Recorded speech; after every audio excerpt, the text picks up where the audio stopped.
Le renard et les raisins, Panchatantra, les 5 livres de sagesse. Il était un renard chassant une proie. Il errait depuis plusieurs jours. Le renard était très fatigué et affamé, mais il ne trouvait rien à grignoter. Une douce brise se mit à souffler. Je sens le parfum d'un raisin bien juteux. Très très vite, il se dirigea en direction de la bonne odeur.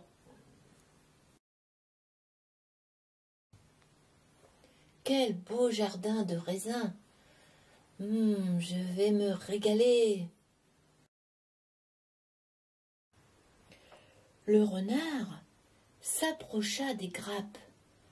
Elles étaient bien en hauteur, d'une belle couleur dorée. Elles brillaient au soleil. D'avance, il en salivait. Il se dressa sur ses pattes arrière, mais impossible d'attraper quoi que ce soit.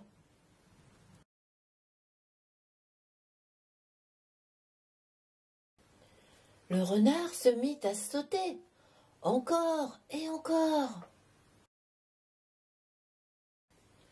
Le renard contempla les raisins. Mais que faire? Il se rapprocha le plus possible, il bondit le plus haut qu'il put. Je vais concentrer toutes mes forces. Je suis sûr que les raisins vont finir par tomber. Bien qu'il sautât encore et encore, aucun raisin ne tomba dans sa bouche. Finalement, il se découragea. Ces raisins sont si amers qu'ils rendraient mes dents acides. Personne n'en voudrait. Épuisé par tant d'efforts, il s'en alla. Morale, 99% des gens trouvent toujours des excuses à leurs échecs. Histoire du Panchatantra racontée par Srila Prabhupada.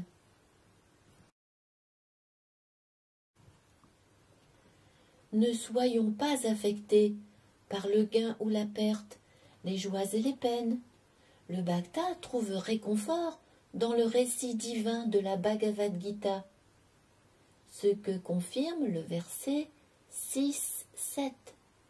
Jitatmana prasantasya paramatma samaitaha sitosna sukha dukeshu tatamana pamanayo.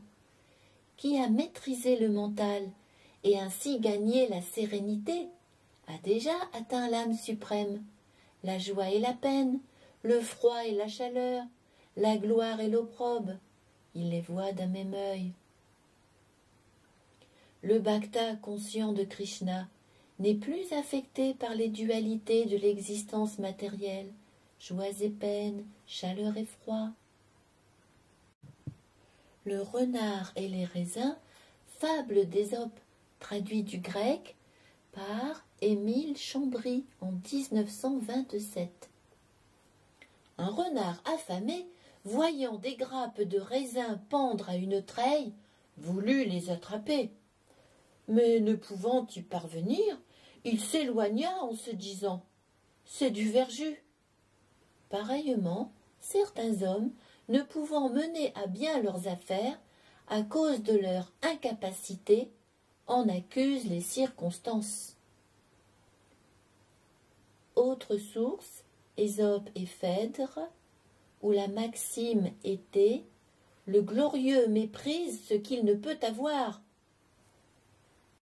Le renard et les raisins, La Fontaine.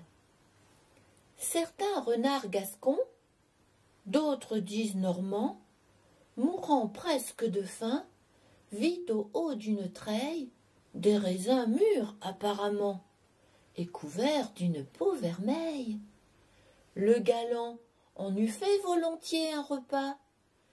Mais comme il n'y pouvait atteindre, « Ils sont trop verts, dit-il, et bons pour des goujats. Fit-il pas mieux que de se plaindre ?»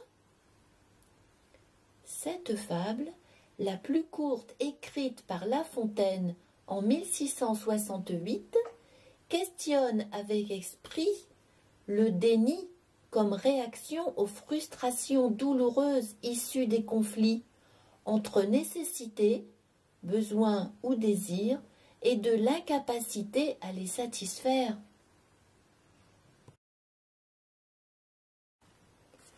Au plaisir de vous revoir pour une autre histoire. écolebhaktiyoga.fr